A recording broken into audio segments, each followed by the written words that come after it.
ನಮಸ್ಕಾರ, welcome back. ಇವತ್ತಿನ ಒಂದು ಸೆಷನ್ನಲ್ಲಿ ನಾವು ಟೆಸ್ಟ್ ಸಿರೀಸ್ನ ಮಹತ್ವ ಮತ್ತು ಟೆಸ್ಟ್ ಸಿರೀಸ್ ಯಾಕೆ ತಗೊಳ್ಬೇಕು, ಹೇಗೆ ಸಾಲ್ವ್ ಮಾಡಬೇಕು ಪ್ರಮುಖವಾಗಿ ಅದನ್ನು ಡಿಸ್ಕಸ್ ಮಾಡೋಣ. So welcome back, my name is Rajashekar. ಮೊದಲನೇದಾಗಿ ಎಲ್ಲರೂ ಕೂಡ ಈಗಿನ ಒಂದು ಸಂದರ್ಭದಲ್ಲಿ ಯಾವುದೇ ಪರೀಕ್ಷೆ ಆಗಿರ್ಬೋದು, IAS, KAS, PSI, PC, test ಸಿರೀಸ್ನ ಬಗ್ಗೆ ಒಳ್ಳೆ ಅವೇರ್ನೆಸ್ ಬಂದಿದೆ. ಎಲ್ಲರೂ ಕೂಡ ಟೆಸ್ಟ್ ಸಿರೀಸನ್ನು ಸಾಲ್ವ್ ಮಾಡಲೇಬೇಕು. ಅದಕ್ಕೆ ದೆರ್ ಇಸ್ ನೋ ಆಲ್ಟರ್ನೇಟಿವ್. ಆದರೆ ನಾನು ನೋಡಿರೋ ಹಾಗೆ ಇನ್ಕ್ಲೂಡಿಂಗ್ ಮೈ ಸ್ಟೂಡೆಂಟ್ಸ್ ಅಥವಾ ಅವರ್ ಸ್ಟೂಡೆಂಟ್ಸ್, ಮ್ಯಾಕ್ಸಿಮಮ್ ಆಸ್ಪಿರೆಂಟ್ಸ್ ಎಲ್ಲಿ ಎಡುತ್ತಾ ಇದ್ದಾರೆ, ಟೆಸ್ಟ್ ಸಿರೀಸ್ನ ಸಾಲ್ವ್ ಅನ್ನೋ ಹೆಸರಲ್ಲಿ ಅಥವಾ ಅದನ್ನು ಬಿಡಿಸ್ಬೇಕು ಅನ್ನೋ ಹೆಸರಲ್ಲಿ ಸರಿಯಾದ ರೂಟನ್ನು ಫಾಲೋ ಮಾಡ್ತಾ ಇಲ್ಲ. ಅವ್ರ ಪ್ರಕಾರ ಯಾವುದೋ ಒಂದು ಟೆಸ್ಟ್ ಸಿರೀಸನ್ನು ತಗೊಂಡು ಅದನ್ನು ಸುಮ್ಮನೆ ಆನ್ಸರನ್ನು ಮಾರ್ಕ್ ಮಾಡಿ ಕೊನೆಗೆ ಆನ್ಸರನ್ನು ಕ್ರಾಸ್ ವೆರಿಫೈ ಮಾಡಿಕೊಂಡು ಚೆಕ್ ಮಾಡಿಕೊಂಡು ಸ್ಕೋರನ್ನು ನೋಡ್ಕೊಂಡ್ಬಿಟ್ರೆ ಮುಗೀತು. 100ಕ್ಕೆ ಎಷ್ಟು ಬರುತ್ತೆ, 200ಕ್ಕೆ ಎಷ್ಟು ಬರುತ್ತೆ, ಇದ್ರ ಬೇಸಿಸ್ ಮೇಲೆ ನಾವು ಟೆಸ್ಟ್ ಸಿರೀಸನ್ನು ಸಾಲ್ವ್ ಮಾಡ್ತೀವಿ ಅಥವಾ ಈ ಪ್ರಕ್ರಿಯೆಯನ್ನೇ ಸಾಲ್ವಿಂಗ್ ಟೆಸ್ಟ್ ಸಿರೀಸ್ ಅಂತ ಕರಿತೀವಿ ಅಂತ ಅಂದ್ಕೊಂಡಿದ್ದಾರೆ. That is absolutely wrong.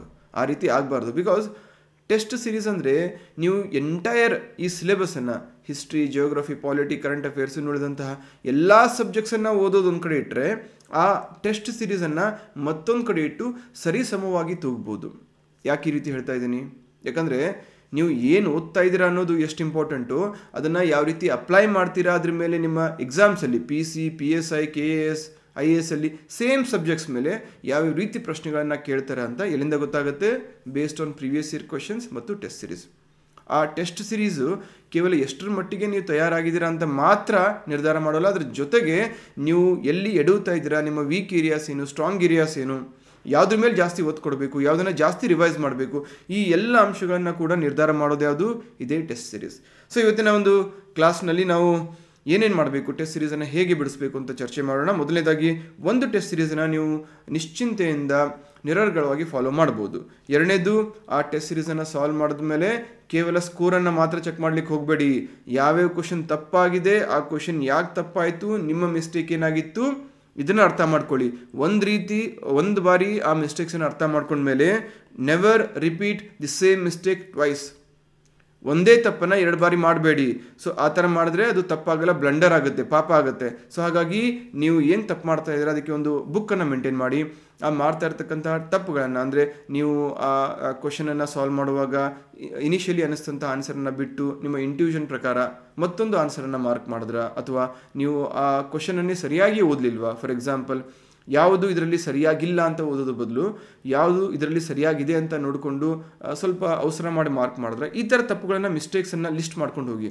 ಆ ಲಿಸ್ಟನ್ನು ನೀವು ಪದೇ ನೆಕ್ಸ್ಟ್ ಟೆಸ್ಟ್ ಸಾಲ್ವ್ ಮಾಡೋ ಮುಂಚೆ 1 ಬಾರಿ ಅಟ್ಲೀಸ್ಟ್ 2 ಬಾರಿ ಆದರೂ ನೋಡಿ ಆ ಮಿಸ್ಟೇಕನ್ನು ಯಾವುದೇ ಕಾರಣಕ್ಕೂ ರಿಪೀಟ್ ಮಾಡಬೇಡಿ. ಅದ್ರ ಜೊತೆಗೆ ನೀವು ಯಾವ ಟೆಸ್ಟ್ ಸಿರೀಸ್ ಆಯ್ಕೆ ಮಾಡ್ತೀರಾ, ಆ test series should be based on PYQs. ಹಳೆಯ ಪ್ರಶ್ನೆಗಳು ಅಥವಾ ಹಳೆಯ ಪ್ರಶ್ನೆ ಪತ್ರಿಕೆಗಳ ಆಧಾರದ ಮೇಲೆ ಸೈಂಟಿಫಿಕಲಿ ಡಿಸೈನ್ಡ್ ಆಗಿರಬೇಕು. ಆವಾಗ ಮಾತ್ರ ಆ ಟೆಸ್ಟ್ ಸಿರೀಸನ್ನು ನೀವು ನಂಬಬಹುದು. ಸುಮ್ಮನೆ ಟೆಸ್ಟ್ ಸಿರೀಸ್ ಸಿಗ್ತಾ ಇದೆ ಮಾರ್ಕೆಟಲ್ಲಿ ಅಂತ ಹೇಳ್ಬಿಟ್ಟು ಸಾಲ್ವ್ ಮಾಡಲಿಕ್ಕೆ ಹೋಗಬೇಡಿ. ಅದ್ರ ಜೊತೆಗೆ ಈ ಒಂದು ವಿಡಿಯೋ ಕೊನೆಯಲ್ಲಿ ನಾವು ಕೂಡ KS ಗುರೂಜಿ ವತಿಯಿಂದ ಇನ್ ಟೆಸ್ಟ್ ಸಿರೀಸ್ ಲಾಂಚ್ ಮಾಡ್ತಾ ಇದ್ದೀವಿ, PC, PSI ಮತ್ತು ಗ್ರೂಪ್ C ಎಕ್ಸಾಮ್ಸ್ಗೆ. ಅದ್ರ ಬಗ್ಗೆ ಕೂಡ ಮಾಹಿತಿಯನ್ನು ಕೊಡ್ತೀನಿ. ಇಂಟ್ರೆಸ್ಟೆಡ್ ಇರೋರು ಜಾಯ್ನ್ ಆಗ್ಬೋದು. ರೈಟ್. ಸೊ ಇದನ್ನು ಟೆಸ್ಟ್ ಸಿರೀಸ್ ಮಹತ್ವ ಅಥವಾ ಇದರ ಅಪ್ರೋಚನ್ನು ಅರ್ಥ ಮಾಡ್ಕೋಬೇಕಂದ್ರೆ ಈ ಹಿಂದೆ ನಿಮ್ಮ PC, PSI ಪರೀಕ್ಷೆಗಳಲ್ಲಿ ಕೇಳಿದಂತಹ ಪ್ರಶ್ನೆಗಳನ್ನೇ ಆಧಾರವಾಗಿ ಇಟ್ಕೊಳ್ಳೋಣ ಅಂತೆ. ಫಾರ್ ಎಕ್ಸಾಂಪಲ್ 2024ರ ಪೊಲೀಸ್ ಕಾನ್ಸ್ಟೇಬಲ್ ಪರೀಕ್ಷೆಯಲ್ಲಿ ಈ ಒಂದು ಪ್ರಶ್ನೆ ಬಂದಿತ್ತು. TKDL, traditional knowledge digital library, ಇದು ಏನು? ಪ್ರಶ್ನೆಯಲ್ಲೇ ಆ ಟಾಪಿಕ್ ಏನಿದೆ ಅದರ ಒಂದು ಅಬ್ರಿವೇಷನ್ನಲ್ಲೇ ನಿಮಗೆ ಮೀನಿಂಗ್ ಅಥವಾ ಆನ್ಸರ್ ಅಡಗಿದೆ. ಸೊ ಇದ್ರ ಬಗ್ಗೆ ನೀವು ಓದಿದರೆ ಈಸಿಲಿ ಆನ್ಸರನ್ನು ಮಾರ್ಕ್ ಮಾಡ್ಬೋದು. ನಾಲೆಜ್ ಲೈಬ್ರರಿ ಅಥವಾ ಡಿಜಿಟಲ್ ಲೈಬ್ರರಿ ಅಂತ ಗೊತ್ತಿದ್ರೆ obviously current affairs based question ಇದು. ಸೊ ಹಾಗಾಗಿ ಡ್ರೈವಿಂಗ್ ಲೈಸೆನ್ಸು, ಡಿಸ್ಟ್ರಿಬ್ಯೂಷನ್ ಲಿಸ್ಟ್ ಇವನ್ನೆಲ್ಲ ಅವಾಯ್ಡ್ ಮಾಡಿ ಡಿಜಿಟಲ್ ಲೈಬ್ರರಿನ ನೀವು ಮಾರ್ಕ್ ಮಾಡ್ಬೋದು. ಇದನ್ನು ಕರೆಂಟ್ ಅಫೇರ್ಸ್ ಬೇಸ್ಡ್ ಕ್ವಶನ್ ಅಂತ ಹೇಳ್ಬೋದು.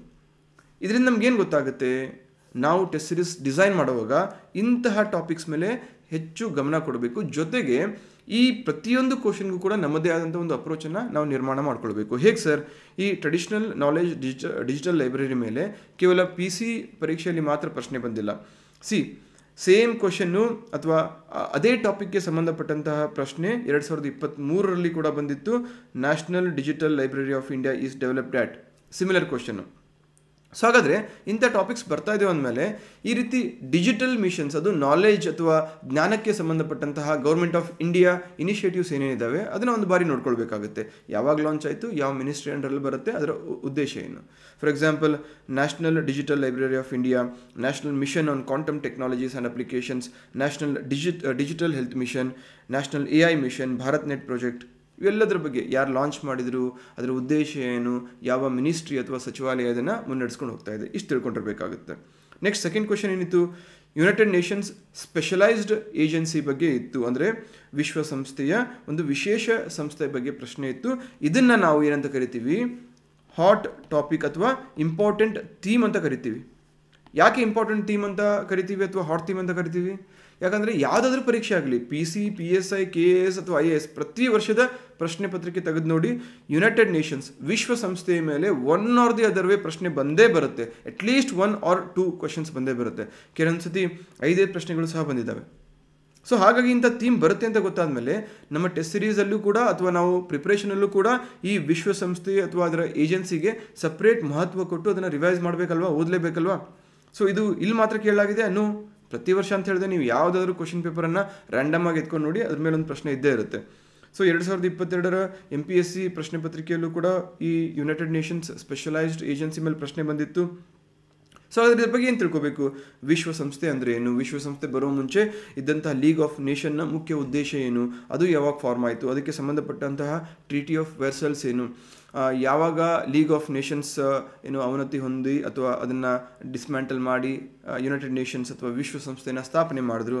ಸೊ ವಿಶ್ವಸಂಸ್ಥೆಯ ಪ್ರಮುಖವಾದಂಥ ಗೋಲ್ಸ್ ಏನೇನು, ಅದರ ಮೇನ್ ಆರ್ಗನ್ಸ್ ಯಾವ್ಯಾವು, ಅದರ ಸ್ಪೆಷಲೈಸ್ಡ್ ಏಜೆನ್ಸೀಸ್ ಒಟ್ಟು ಎಷ್ಟಿದ್ದಾವೆ, 17 ಇದ್ದಾವೆ, 18 ಇದ್ದಾವೆ, 20 ಇದ್ದಾವೆ, ಕಮೆಂಟ್ ಮಾಡಿ ನೋಡೋಣ ಅಂತೆ.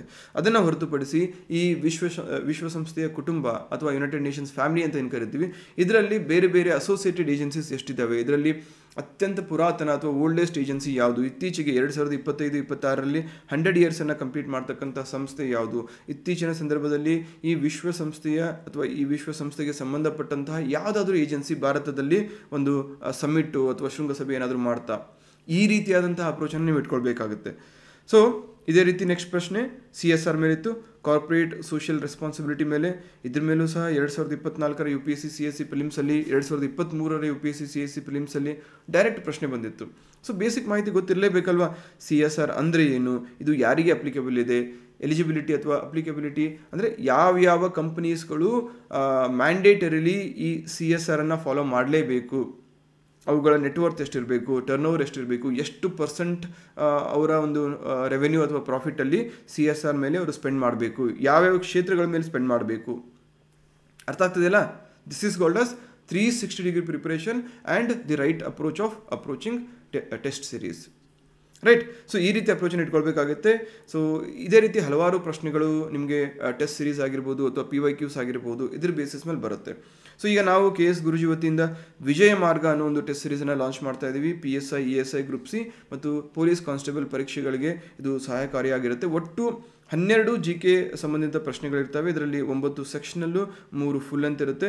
ಪ್ರತಿಯೊಂದು ಪ್ರಶ್ನೆ ಪತ್ರಿಕೆ ಅಥವಾ ಪ್ರತಿಯೊಂದು ಪ್ರಶ್ನೆಗೂ ಕೂಡ ನಿಮಗೆ ಅಪ್ರೋಚ್ ಕೊಡ್ತೀವಿ, ಯಾವ ರೀತಿ ಓದಬೇಕು, ಅದಕ್ಕೆ ಸಂಬಂಧಪಟ್ಟಂತಹ ಮಾಹಿತಿ ಹೇಗಿರಬೇಕು, ಆ್ಯಂಡ್ ಅದರ ಮೇಲೆ ಒಂದು ಅನಾಲಿಸಿಸ್ ವಿಡಿಯೋ ಕೂಡ ಇರುತ್ತೆ. ಅದರ ಜೊತೆಗೆ ಸಿನಾಪ್ಸಿಸ್ ಸಹ ನೀಡಲಾಗುತ್ತೆ. ಆ್ಯಂಡ್ ಪ್ರತಿ ಪ್ರಶ್ನೆ ಪತ್ರಿಕೆಯಲ್ಲೂ ನಿಮಗೆ ಕರೆಂಟ್ ಅಫೇರ್ಸ್ ಇನ್ಕ್ಲೂಡೆಡ್ ಇರುತ್ತೆ. ಪ್ರಶ್ನೆ ಪತ್ರಿಕೆ ಕನ್ನಡ ಮತ್ತು ಇಂಗ್ಲೀಷ್ 2 ಮಾಧ್ಯಮದಲ್ಲೂ ಕೂಡ ಇರುತ್ತೆ. PSI, ESI, PC and group C exams ಎಲ್ಲದಕ್ಕೂ ಕೂಡ ಅಪ್ಲಿಕೇಬಲ್ ಆಗಿರುತ್ತೆ. ಒಟ್ಟು 12 ಟೆಸ್ಟು. ಇದರಲ್ಲಿ ಏನ್ಷಿಯಂಟ್ ಹಿಸ್ಟ್ರಿ ಹಿಡ್ಕೊಂಡು modern, medieval, economy, polity, physical geography, ಆಮೇಲೆ human geography, economic geography, Karnataka geography, Karnataka history, mental ability, ಎಲ್ಲ ಆಯಾಮಗಳಿಂದ ಎಲ್ಲ ಒಂದು ಸಬ್ಜೆಕ್ಟ್ಸ್ಗಳನ್ನು ಕೂಡ ಡೀಟೇಲ್ಡಾಗಿ ಕವರ್ ಮಾಡ್ತೀವಿ. ಜೊತೆಗೆ video analysis and access to important classes ಕೂಡ ಇರುತ್ತೆ. ಸೊ ಇದರ ಪ್ರೈಸ್ ಬಂದುಬಿಟ್ಟು 999 ಇರುತ್ತೆ. It's opening offer. ಸೊ ಹಾಗಾಗಿ ಯಾರಾದರೂ ಈ ಟೆಸ್ಟ್ ಸಿರೀಸನ್ನು ಪಡ್ಕೋಬೇಕು ಅಂತ ಇಚ್ಛೆ ಪಟ್ಟರೆ ಈ ಒಂದು ನಂಬರ್ಗೆ 9036862461 ಅಥವಾ 6360497425 ಈ ನಂಬರ್ಗೆ ಕಾಂಟ್ಯಾಕ್ಟ್ ಮಾಡಿ ರಿಜಿಸ್ಟರ್ ಮಾಡ್ಕೊಳ್ಬೋದು. So C in the next video. ಇನ್ನೂ ಈ ಪೊಲೀಸ್ ಕಾನ್ಸ್ಟೇಬಲ್ ಮತ್ತು PSI ಪರೀಕ್ಷೆಗಳಿಗೆ ಸಂಬಂಧಪಟ್ಟಂತಹ ಹಲವಾರು ರಿವರ್ಸ್ ಇಂಜಿನಿಯರಿಂಗ್ ಅಥವಾ ಡಿಕೋಡಿಂಗ್ ವಿಡಿಯೋಗಳು ಬರ್ತಾ ಹೋಗುತ್ತೆ. ನಿಮ್ಗೇನಾದರೂ ಸಜೆಷನ್ಸ್ ಇದ್ದರೆ ದಯವಿಟ್ಟು ಈ ವಿಡಿಯೋ ಕೆಳಗಡೆ ಇರತಕ್ಕಂತಹ ಕಮೆಂಟ್ ಬಾಕ್ಸಲ್ಲಿ ಅದನ್ನು ಮೆನ್ಷನ್ ಮಾಡೋದು ಮರಿಬೇಡಿ. Thank you so much. See in the next class.